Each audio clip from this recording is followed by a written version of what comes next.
Episode की start होती है और हमें सीन दिखाया जाता है निंगफैंग और सेक्रेटरी का, जो कि वेटिंग एरिया में वेट कर रहे होते हैं। और अभी तभी हमें दिखाया जाता है दुआन और मेयर उनकी तरफ तेज़ी से आ रहे होते हैं, जिन्हें देख के निंगफैंग कहता है कि तुम दोनों यहाँ पे क्या कर रहे हो।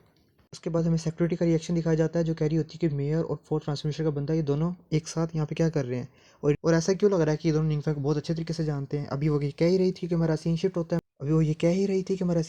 है हमें दिखाया जाता है दुआन और मेयर किसी की तरफ घूर के देख रहे होते हैं, और हमें पता लगता है कि वो और किसी की तरफ नहीं बल्कि हमारी इवल सेक्रेटरी की तरफ देख रहे होते हैं, जो कह रही होती है कि भाई ये मुझे इस तरह क्यों देख रहे हैं। वो देखती है मैनेजर वैंग की तरफ और मैनेजर वैंग से पूछती है कि मैनेजर वैंग आपको क्या हुआ। मैनेजर वैंग कहता है कि भाई सब खत्म हो गया, आवर गेम इज़ ओवर। उसके बाद हमें सीन दिखाया जाता है मेयर का, जो कि निंगफैंग से कह रहा होता है कि सब बॉस क्या आपको चाहिए कि आपसे माफ़ी मांगे। जैसे निंगफैंग कहता है कि भाई ऐसे लोग ना माफ़ी मांगने के बाद भी नहीं सुधरते, तो ये कोई फ़ायदा नहीं इनकी माफ़ी मांगने का। इसके बाद मेयर उसकी बात सुनने के बाद कहता है ठीक है मैं समझ गया, और वो उन दोनों से कहता है कि भाई अपना बोरी बिस्तरा पैक करो और यहाँ से निकलो।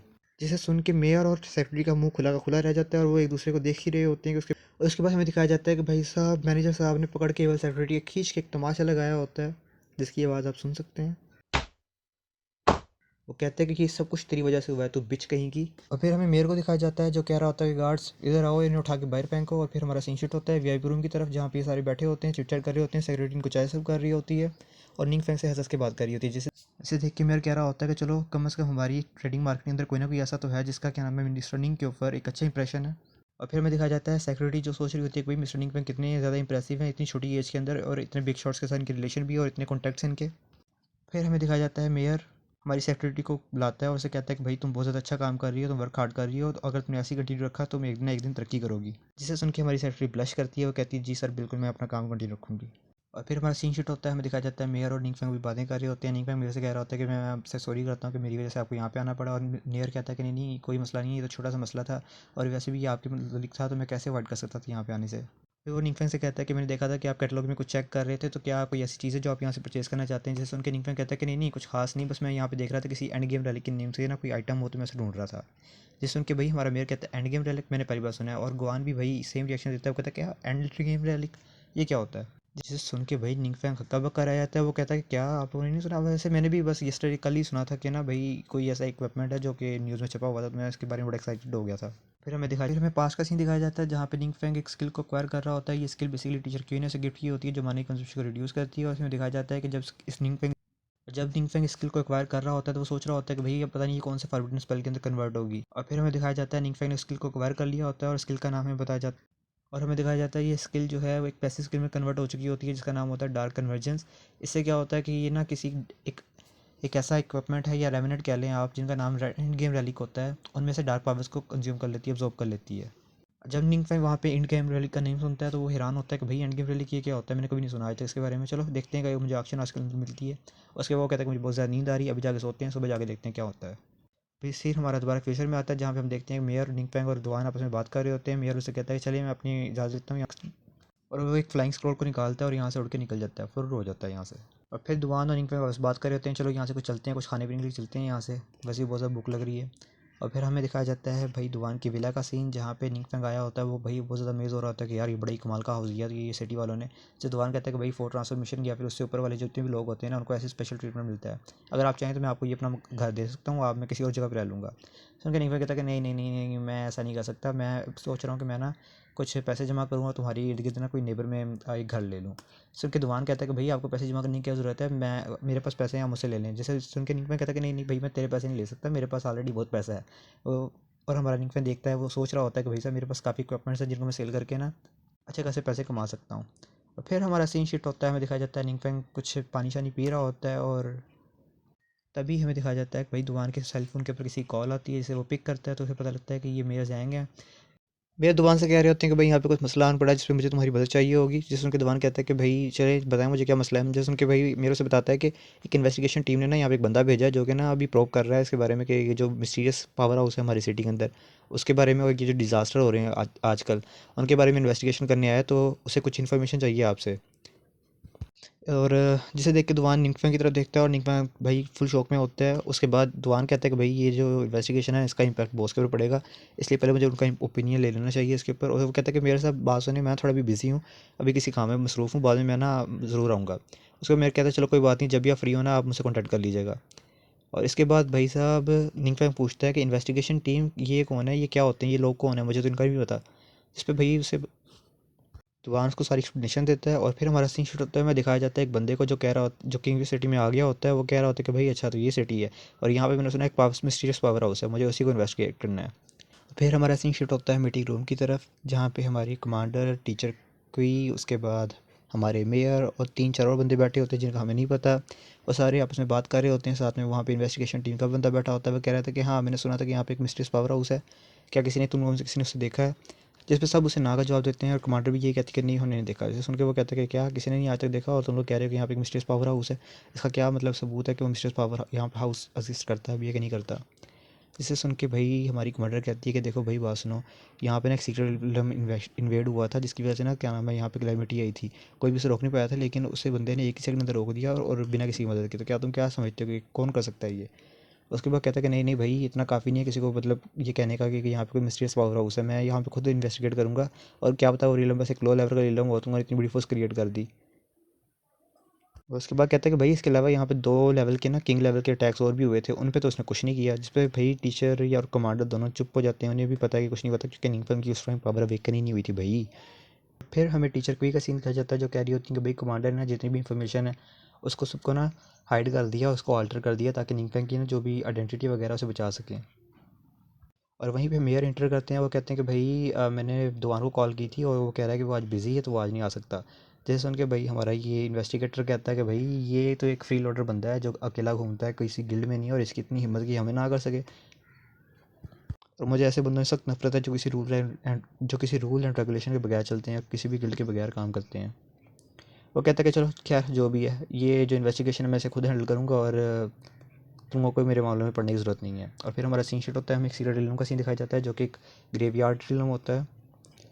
वहाँ पे देखते हैं भाई साहब ये इन्वेस्टिगेटर वहाँ पे आता है, 2 गार्ड से पूछते हैं भाई कौन हो? वो कहता है कि भाई मैं हूँ। सुन के वो कहते हैं कि अच्छा तो आप हैं सर की इन्वेस्टिगेशन टीम से हैं? वो कहता है कि भाई मैं ऐसे इन्वेस्टिगेट करना चाहता हूँ अंदर से। वो कहते हैं कि सर कोई मसला नहीं है, जैसे आप करें चाहें वैसे कर सकते हैं।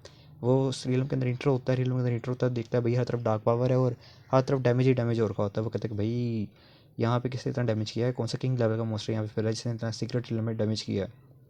उसके बाद वो देखता है भाई हर तरफ डार्कनेस की पावर हर तरफ फैली हुई है, मतलब प्योर डार्कनेस की पावर होती है। वो कहता है कि भाई मज़ा आ जाना है, यहाँ पे तो अच्छी खासी डार्कनेस की पावर है, ये एक जन्नत से कम नहीं है। वो अपना हाथ आगे करता है और यहाँ से जितनी मौजूद डार्क पावर होती है वो उसको ऑब्जॉर्व करना स्टार्ट करता है। उसके बाद वो एक मॉन्स्टर के करीब जाता है, उसकी डार्क पावर को ऑब्जॉर्व करना स्टार्ट ही करता है कि हमें दिखाया जाता है कि उसकी तरफ कुछ रिएक्शन होता है और हमारा सीन शिफ्ट हो जाता है। और हमारा सीन जब शिफ्ट होता है हमें दिखाया जाता है दुआन के विला का सीन, जहाँ पे हमारा निंग फैंग गेम खेल रहा होता है। भाई साहब उसे तभी एक मैसेज आता है उसके सिस्टम की तरफ से कि भाई डिंग डोंग एक एंड गेम रेलिक फाउंड हुआ है। सुन के हमारा निंग फैंग कहता है क्या है, एक एंड गेम रेलिक फाउंड हुआ है? क्या ऐसा तो नहीं है कि मतलब इसने उसकी प्रेजेंस को फील किया हो या उसके ऑरा को फील करते हुए महसूस किया है? और वो कहते हैं कि भाई मुझे अपने दरमियान में और उस चीज़ के दरमियान में कनेक्शन फ़ील हो रहा है, अगर मैं इसको मज़ीद करूँ तो मैं ना पिन पॉइंट कर सकता हूँ लोकेशन को। हमारा निकफैंग लोकेशन को पिन पॉइंट करता है कि भाई ये लोकेशन है जहाँ से मुझे ना ये ऑरा फ़ील हो रहा है। उसके बाद वो अपनी जैकेट उठाता है, पहनता है, वहाँ से निकलने लगता है। दुआन कहता है कि सर कहीं जा रहे हो? वो कहता है कि नहीं नहीं बस मैं अपना थोड़ा पर्सनल काम है उसे कंप्लीट करके आता हूँ। दुआन कहता है कि भाई मेरे लिए कोई काम? वो कहता है कि हाँ ये मेरी गेम है, इसके ना पॉइंट ज़ाया ना करना है, इसको कंप्लीट कर दो तुम। ये देख के दुआन हक्का बक्का होता है और हमें सीन दिखाया जाता है निकफैंग में आपके ऊपर लोकेशन को पिन करने के बाद वहाँ पे जा रहा होता है और सोच रहा होता है कि भाई ये मतलब चीज़ अचानक से मूव करना क्यों स्टार्ट हो गई है। फिर हमें दिखाया जाता है रीलम के बाहर का सीन, जहाँ पे 2 गार्ड होते हैं और हमारा जो मॉन्स्टर है उसने अटैक कर दिया होता है, जिसे देख के वो गार्ड हैरान हो रहे होते हैं कि भाई ये क्या।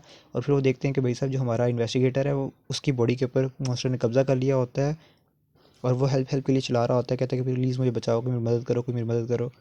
खैर फिर हमारा सीन शॉट होता है, हमें दिखाया जाता है निंगफैंग अभी भी आ रहा होता है, लेकिन ट्रैफिक बहुत ज़्यादा होती है और आगे 2 बंदे आगे रोक रहे होते हैं। वो कहते हैं कि नहीं नहीं आगे एक डंजन और ब्रेक हुआ है, यहाँ से किसी को भी आगे जाने की इजाज़त नहीं है, आगे खतरा है। और टैक्सी ड्राइवर निकपैंग से कहता है कि भाई साहब सर आपको यहीं से खुद जाना पड़ेगा जो भी करना है, क्योंकि आगे तो जा नहीं सकते। तो निकपैंग से उसका किराया वगैरह पे करता है और वहाँ से निकलने लग जाता है। और सीन हमारा शिफ्ट होता है, हमें दिखाया जाता है अभी भी वो जो इन्वेस्टिगेटर है वह हेल्प के लिए चला रहा होता है और वहीं पे हमारी टीचर कोई, हमारे सेक्रेटरी और डॉक्टर साथ में हमारी कमांडर आ जाते हैं, जो देख के कह रहे होते हैं भाई इतनी डार्क पावर, ये यहाँ पे क्या हो रहा है? इस बंदे ने अचानक में किया क्या है ऐसा कि इतनी डार्क पावर यहाँ पे फैली हुई है और ये मॉन्स्टर की शक्ल में कैसे आ गया? वो हैरान हो ही रहे होते हैं। फिर हमें दिखाया जाता है भाई बहुत ज़्यादा तबाही को फिर हमारा सीन शूट होता है, हमें दिखाया जाता है भाई टीचर कोई के पास कमांडर लेटी होती है जो कि बहुत ज़्यादा अनकॉन्शियस होती है, उसकी हालत बहुत ज़्यादा ख़राब होती है। और इसके बाद हमें दिखाया जाता है टीचर कोई सोच रही होती है कि भाई साहब शुक्र है निंगफैंग ने मुझे ना गिफ्ट दिया था जिसकी वजह से मेरा चैंटिंग टाइम बहुत ज़्यादा कम हो गया है और मैं इस वजह से जो हमारी कमांडर है उसको हील कर पा रही हूँ। उसके बाद हमारा कमांडर होश में आती है, वो कहती है कि भाई वो मॉन्स्टर किधर गया? सुन के भाई कि हमारी टीचर क्यों कहती है कि वो सिटी की तरफ चला गया। कमांडर की सुन के हैरान होती है और टीचर क्यों कह रही होती है कि भाई शायद दुआन इसमें कुछ कर सके। मेयर ने उसे ऑलरेडी बता दिया, जैसे उनके कमांडर कहती है कि वो कुछ नहीं कर सकता, उसकी पावर मेरे बराबर ही है और मैं जब कुछ उस मॉन्स्टर को बिगाड़ नहीं सकी तो वो भी कुछ बिगाड़ नहीं सकेगा। हाँ, लेकिन उसके पीछे जो मिस्टीरियस पावर हाउस है वो शायद कुछ कर सके। फिर हमें दिखाया जाता है मॉन्स्टर किसी के ऊपर अटैक कर रहा होता है और हमें पता लगता है कि भाई यहाँ पे जो मॉन्स्टर है इसके सामने हमारा निक फैंग आ गया होता है। वो कहता है कि भाई ये जो एंड गेम रैली का ये तो बहुत ज़्यादा बड़ा है। फिर वो सोच रहा होता है क्या मुझे यहाँ पे अपना कोई फॉरबिडन स्पेल यूज़ करना पड़ेगा, इसे नॉकआउट करना पड़ेगा पहले। लेकिन तभी हमें दिखाया जाता है उसके ऊपर मॉन्स्टर अटैक करता है। जैसे ही मॉन्स्टर उसके ऊपर अटैक करता है हमारा निक फैंग अपना एब्सोल्यूट बैरियर एक्टिवेट कर लेता है। जैसे देख के मॉन्स्टर कहता है कि इतनी ज़्यादा पावर इस बंदे के पास, वो कैसे आ सकती है। अब ये सोच ही रहा, वो मॉन्स्टर कह ही रहा होता है कि हमारे निक फैंग को एक नोटिफिकेशन आता है कि ding dong, end game rally का डिस्कवर हो चुका है, क्या आप इसे ऑब्जर्व करना स्टार्ट करेंगे। सुन के भाई निक फैंग कहता है कि क्या ऐसी अलार्म, ऐसी नोटिफिकेशन आ गया कि मैं ऐसे ही ऑब्जर्व कर सकता हूँ, मुझे कुछ करने की जरूरत नहीं पड़ेगी, कोई फॉरवर्ड स्पेल यूज़ नहीं करना पड़ेगा। वो कहता है चलो अगर ऐसी बात है तो डायरेक्ट हम इसे ऑब्जर्व करते हैं। उसे येस पे क्लिक कर देता है। जैसे वो येस पे क्लिक करता है वो हैरान होता है कि उसकी जितनी भी पावर है ना मॉन्स्टर की, वो निक फैंग के अंदर ऑब्जर्व होनी स्टार्ट हो जाती है। ना सिर्फ पावर ऑब्जॉर्ब होती है, साथ में उसके पास मेमोरीज भी ऑब्जॉर्ब होती हैं जो कि डिफरेंट रीलम्स की थी और डिफरेंट टाइमलाइंस की थी। मतलब ये रीलम जिस जिस भी टाइमलाइन में ओपन हुआ था उस तमाम टाइमलाइन की जितनी भी मेमोरीज थी इसके पास ऑब्जॉर्ब हो गई हैं और इसके जितने भी एट्रीब्यूट्स हैं ना वो 100 से इंक्रीज़ हो गए हैं। वो निंग फैंग की सुन के खुश होता है कि भाई मेरे, निंग फैंग ये देख के बहुत ज़्यादा खुश होता है कि भाई मेरे एट्रीब्यूट्स 100 प्लस हो गए हैं, हर एक एट्रीब्यूट में 100 प्लस हो गया और अब तो मैं अच्छा खासा पावरफुल हो गया हूँ। इवन जब मैंने अपने 3 स्टार का प्रोफेशन अपग्रेड किया था तब भी, अच्छा मैं यहाँ पे एक बात क्लियर कर दूँ, 3 स्टार प्रोफेशन उसका प्रोफेशन लेवल है, लेकिन जो उसका ट्रांसफॉर्मेशन लेवल है वो भी फर्स्ट है। तो यहाँ पे पिछली वीडियोज़ में भी मिस्टेक हुई थी, तो आप इसे करेक्ट कर लीजिएगा and I am really sorry. अभी वो खुश हो ही रहा था कि फिर वो कहता है कि भाई एट्रीब्यूट तो मिली हैं लेकिन ये जो मुझे मेमोरीज मिली हैं ये किस चीज़ की थी मुझे अभी तक समझ नहीं आ रही। अभी ये सोच ही रहा होता है कि पीछे से दुआन आता है, कहता है बॉस क्या हुआ, आप यहाँ पे क्या कर रहे हैं। निंगफा कहता है कि भाई मुझे एक मॉन्स्टर की प्रेजेंस फील हुई थी और मैंने उसे इनकाउंटर किया तो मैंने उसे बस अभी ख़त्म करके हटाऊँ।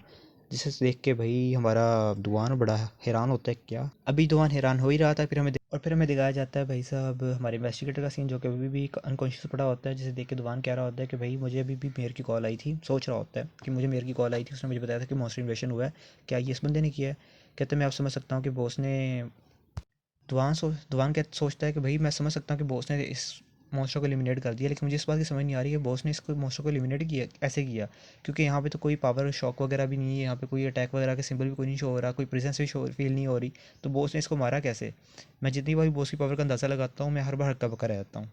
इसको ये नहीं पता भाई यहाँ पे कोई स्लैश वगैरह का अटैक का कोई सिंबल होगा भी कैसे जब निंगफैंग ने डायरेक्टली उसे ऑब्जॉर्व कर लिया है। हमारा सीन शट होता है, हमें दिखाया जाता है निंगफैंग और दुआन आपस में बात कर रहे होते हैं। निंगफैंग कहता है भाई अगर तुम यहाँ पे आई गई हो ना तो जितना भी पीछे का मामला है सारा मैं तुम्हारे पे छोड़ता हूँ, जिससे उनके दुआन कहता है ठीक है मैं समझ गया हूँ और निंगफैंग वहाँ से वहाँ निकल जाता है। तो लेकिन दुआन कहता है कि भाई इतनी ज़्यादा स्पीड, क्या बॉस एक मेज नहीं थे तो उनकी स्पीड एक एजिलिटी टाइप बंदे से भी कैसे तेज़ हो सकती है। और यहाँ पे हमारा दिखाया जाता है और फिर हमें दिखाया जाता है निंगफैंग जो सोच रहा होता है कि भाई एजिलिटी पॉइंट से ऐड होने के बाद मेरी तो स्पीड अच्छी खासी बढ़ गई है। खैर हमारा सीन शुरू होता है, हमें जेल का सीन दिखाया जाता है जहाँ पे वही बंदा इन्वेस्टिगेटर वहाँ पे कैद होता है और हमें पता लगता है उसने अपना जुर्म कन्फेस कर लिया है। वो मॉन्स्टर को ऑब्जॉर्व करने गया था लेकिन मॉन्स्टर की तरफ से उस पर काउंटर अटैक हुआ और वो खुद ऑब्जॉर्व हो गया, जो कि हमारी कमांडर हमें बता रही होती है। इसके बाद फिर हमारा सीन शूट होता है, हमें टीचर की, मेयर और कमांडर का सीन दिखाए जाते हैं जहाँ पे मेयर बहुत ज़्यादा खुश होता है कि भाई यहाँ पे सच में एक मिस्टीरियस पावर हाउस है जो हमारी सिटी को बचा रहा है। जैसे उनके हमारी कमांडर भी बहुत ज़्यादा खुश होती है और हमारी टीचर भी खुश होती है। खैर फिर हमारा मेयर दुआन से पूछता है क्या तुमने कभी उसे कभी मिले हो मिस्टीरियस पावर हाउस से। दुआन कहते हैं हाँ मैं एक दो बार उससे मिला हूँ। जैसे उनके भाई हमारी टीचर और हमारी कमांडर दोनों हैरान होती हैं। खैर हमारा सीन शूट होता है, हमें दिखाया जाता है मेयर उसे कह रहा होता है कि फिर मैं तुम्हें ना, मतलब मुझे मुझे एक काम है तुमसे, तुम ना एक काम करो मिस्टर पावर हाउस को ना मेरी बात बता दो कि अगर वो विलिंग है ना यहाँ पे हमारी सिटी में रुकने के लिए तो मैं वो जैसी भी डील चाहते हैं या फिर उनकी जो भी रिक्वायरमेंट होगी वो हम ट्राई करेंगे कि उन्हें पूरा कर सकें। दोबारा कहता है कि भाई मिस्टर पावर हाउस है ना उनको ना अकेले रहने की आदत है, लो प्रोफाइल रखने की आदत है उन्हें, वो ज़्यादा लोगों में नहीं फिरते। तो आप लोगों को ये आइडिया ड्रॉप कर देना चाहिए कि भाई आप उन्हें हायर कर सकते हैं। जैसे सुन के भाई मेयर कहता है कि हाँ मैं समझ सकता हूँ कि भाई वो ऑलरेडी इतना बंदा पावरफुल है वो कैसे एक्सेप्ट कर सकता है। और फिर हमें दिखाया जाता है दुआन का सीन जो कि अपने फ्लैशबैक में सोच रहा होता है कि भाई निंगफैंग और मैंने शुगर है सारी बात ना पहले ही प्लान कर ली थी कि हम ना ये सारा ब्लेम ना नॉन रेजिस्टेंट जो मिस्ट्रेस पावर हाउस है जो होता ही नहीं हकीकत में उस पर डाल देंगे। और फिर हमारा सीन शुरू होता है, मेयर कहता है कि हाँ चलो कोई बात नहीं हम समझ सकते हैं। और उसके बाद दुआन का सीन दिखाया जाता है जो उन्हें बता रहा होता है वैसे आप लोगों को फिक्र करने की ज़रूरत नहीं है। जो हमारे मिस्ट्रेस पावर हाउस है ना उसके कुछ रिलेटिव्स हैं जो इस सिटी में रहते हैं और वो इसकी टेक केयर कर रहे हैं, इसलिए हमें फिक्र करने की ज़रूरत नहीं है अपनी सिटी के बारे में। हाँ उनको ये बिल्कुल नहीं पसंद कि कोई ना डिस्टर्ब करे। जैसे उनकी कमांडर कहती है अच्छा तो रिलेटिव्स, तो ये अब बात सेंस करती है कि भाई वो यहाँ पे क्यों है। और हमारी टीचर की भी कहती है कि क्या वो जो मिस्ट्रेस पावर हाउस है वो निंगफैंग के सीनियर है, क्या उसका कुछ रिलेशन है उसके साथ। फिर हमारा सीन शूट होता है, हमें निंगफैंग का घर का सीन दिखाया जाता है। निंगफैंग नहा रहा होता है और सोच रहा होता है कि भाई जब मैंने एंड वैली को अब्जॉर्व किया था तो कुछ सीक्रेट एलिमेंट्स की कुछ मेमोरीज थी जो मेरे अंदर अब्जॉर्व हो गई हैं। अब वैसे इन मेमोरीज़ का मैं क्या कर सकता हूँ, मैं कौन सा वहाँ का लोड वगैरह बनना है। लेकिन वो कहते हैं नहीं नहीं, कुछ इन्फॉर्मेशन इसमें यूज़फुल भी थी, जैसे कि भाई अगर मैंने देखा था जो काफ़ी ज़्यादा रिलियम्स है ये काफ़ी जगह पे ओपन हुआ है, काफ़ी डिफरेंट टाइमलाइंस के अंदर ओपन हुआ है। तो वहाँ पे काफ़ी ऐसे लोग थे जिनके प्रोफेशन बहुत ज़्यादा हाई लेवल के थे और काफ़ी उनके पास अच्छी टेक्निक्स थी जिनको मैं यूज़ कर सकता हूँ, यूटिलाइज़ कर सकता हूँ। लेकिन अगर देखा जाए उनकी निस्बत तो हमारा जो रिलम है वहाँ पे तो भाई साहब यहाँ पे प्रोफेशन जो वेकन हुए हैं वो उस लेवल के है ही नहीं है, मतलब अपनी ऑप्टिमल स्टेट पे अभी तो पहुँचे ही नहीं किसी को भी प्रोफेशन। अगर हमारे पे ऐसे इन्वेशन हो गया जैसे उन रिलम्स के अंदर हुआ है तो हमारी दुनिया तो वैसे ही खत्म हो जाएगी। चलो खैर कुछ रिलम्स तबाह भी हुए हैं लेकिन कुछ रिलम्स ऐसे हैं जिन्होंने उस चीज़ को वाइड भी किया है और अभी जी भी रही हैं अपनी ज़िंदगी। तो कहते हैं मैं उनकी मेमोरीज़ के थ्रू ना अपने भी रिलम को बचा सकता हूँ, अगर वैसे अगर मैं चाहूँ तो अपने आप को तो अकेले को तो बचा सकता हूँ इस इन्वेशन से। लेकिन मैं अकेला रह जाऊँगा, फिर मैं अकेला जी के भी क्या करूँगा कहते हैं, तो फिर मुझे ना एक टीम बनानी पड़ेगी और वो सोच ही रहा होता है कि तभी उसे कॉल आती है और हमें पता लगता है ये हमारी गोडेस की कॉल है जो उसे कह रही है। गोडेस की कॉल है जिसे निंग पैक पिक करता है और कहता है कि गोडेस देखो बात सुनो, कौन सी अच्छी खबर है जो तूने सुनाने के लिए मुझे आज कॉल की है। वो कहती है कि भाई मैंने अपना एसएस लेवल का ना जो मिशन है वो कंप्लीट कर लिया है और उसको, और मैं सोच रही हूँ कि तुम्हारे साथ डिनर करूँ रात को। ये सुन के हमारा निंग फैंग कहता है जी जी ज़रूर, क्यों नहीं, मैं तो खुद चाह रहा था कि मैं आपसे बात करूं।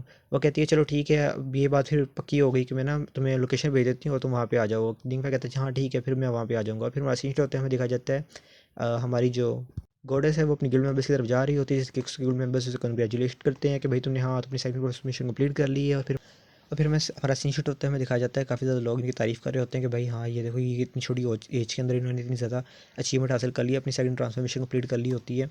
और जिसे सुन के हमारा जो शील्ड बॉय है वो बड़ा खुश हो रहा होता है कि भाई मेरी तारीफ़ें हो रही हैं। और हमें दिखाया जाता है वो हमारी घोड़े से कह रहा होता है कि चलो इसी खुशी में ना मैंने एक होटल बुक किया है, वहाँ पे ना हम लोग पार्टी शार्टी करते हैं प्राइवेट जाके। क्योंकि हमारी घोड़े से कहती है कि नहीं नहीं मेरा थोड़ा ना पर्सनल काम है, मैं आज इन्जॉय नहीं कर सकती, तुम लोग इन्जॉय करो, मैं तुमको कल ज्वाइन करूँगी, मैं तुमको कल हर एक बंदे को ना ट्रीट दूँगी। ये सुन के भाई वो कहता है कि क्या काम है, वो कहते हैं कि भाई मेरा पर्सनल काम है, तुम्हारा मतलब तुम्हारे ऐसे कोई मसला नहीं है।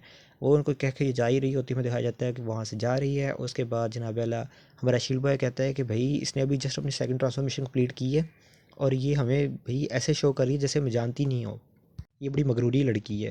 जैसे कि उसके टीम मेंबर्स कहते हैं कि नहीं नहीं ऐसी बात नहीं है, उसके पास कोई सॉलिड रीज़न होगी, पर्सनल रीज़न होगी, वरना वो ऐसे बिहेव नहीं करती।